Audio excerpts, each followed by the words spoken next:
నవగ్రహాలని అనుసరించి వాటి సంచారాన్ని అనుసరించి మనిషి యొక్క జాతకాన్ని చెప్తూ ఉంటారు కదా, అలా గ్రహాల యొక్క ప్రభావం మనిషిపై ఉంటుందా? ఏ రకంగా? చాలా అద్భుతమైనటువంటి ప్రశ్న.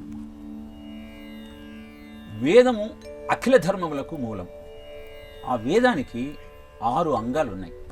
శిక్ష, వ్యాకరణము, జ్యోతిష్యము, ఛందస్సు, నిరుక్తి, కల్పము అంటారు వాటి.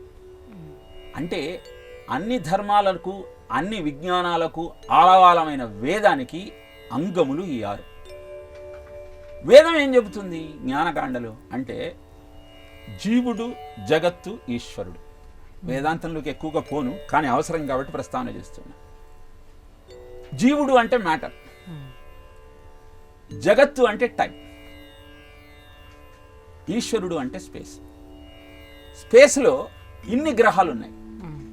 వీటి యొక్క ఆకర్షణ అన్ని జీవుల మీద ఉంటుందని సూర్య కళ, చంద్రకళల ప్రభావం వల్ల జీవుల స్పందన జరుగుతోంది అని బెన్నెట్ అనేటువంటి శాస్త్రజ్ఞుడు నిరూపించాడు. ఇప్పుడు జీవుడు అంటే మ్యాటర్ని మనం డిఫైన్ చేయగలము, స్పేస్ అంటే భగవంతుడిని మనం డిఫైన్ చేయగలుగుతాం. టైంని ఎట్లా నిర్వచిస్తారు అంటే భూమి ఆకర్షణ ఉన్నంత వరకు, గ్రహముల ప్రభావము ఉన్నంత వరకు ఉనికి కలిగినది కాలము అని నిర్వచించారు. పురాణం కాదమ్మా నిర్వచించింది, సైన్స్.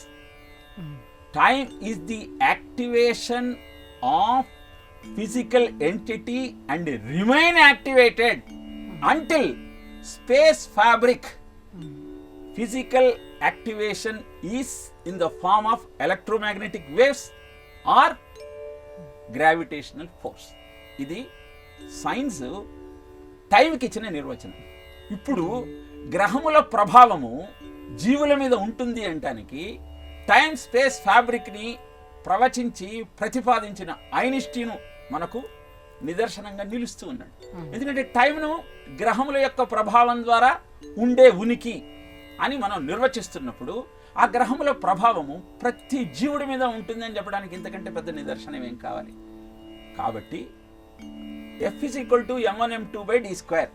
అంటే 2 పెద్ద పెద్ద మాసులు ఉన్నప్పుడు వాటి మధ్య ఉన్న ఆకర్షణ శక్తి వాటి దూరం మీదకి అనులోమానుపాతంలో ఉంటుంది అని సైన్స్ చెప్తుంది. ఇలా అద్భుతమైన వైజ్ఞానికమైనటువంటి జ్యోతిష శాస్త్రము ఈనాడు కొన్ని కారణాల వల్ల కావలసినంత గుర్తింపును పొందటం లేదు. కారణాలు అనేకం ఉండవచ్చు, కానీ మనం గుర్తించాల్సింది ఏమిటి అంటే వేదానికి ఉపాంగమైన జ్యోతిష్యము అద్భుతమైన ఋషుల చేత ప్రతిపాదించింది. పరాశరుడు కావచ్చు, జైమిని కావచ్చు, ఆ మాటకు వస్తే రావణాసురుడు కావచ్చు. వీళ్ళు అద్భుతమైన విజ్ఞాన శాస్త్రాన్ని జ్యోతిష్య రూపంలో మనకు అందించారు. కాబట్టి ఆ గ్రహాల ప్రభావం ఏమిటో తెలుసుకున్నాం. మీరు అంగారకుడు మంగళవారం నాడు గడ్డం చేసుకోవద్దు అంటున్నాను.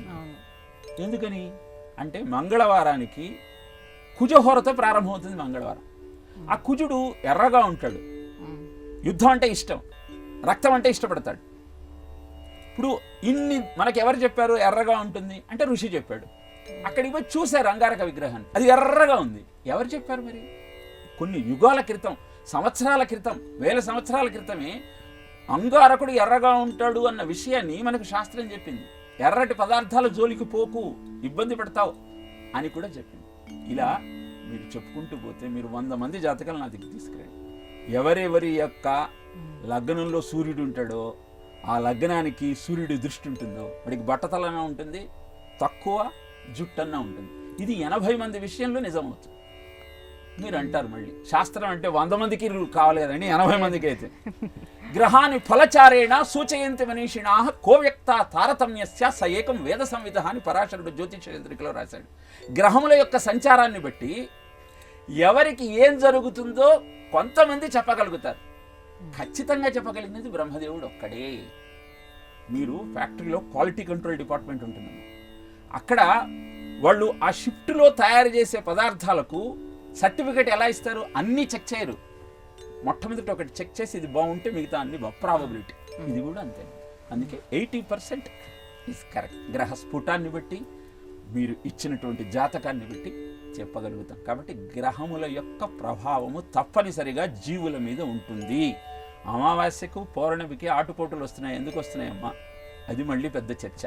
సరే, ఏదేమైనా గ్రహముల యొక్క ప్రభావము జీవుల మీద ఉంటుంది అన్నది సత్యం.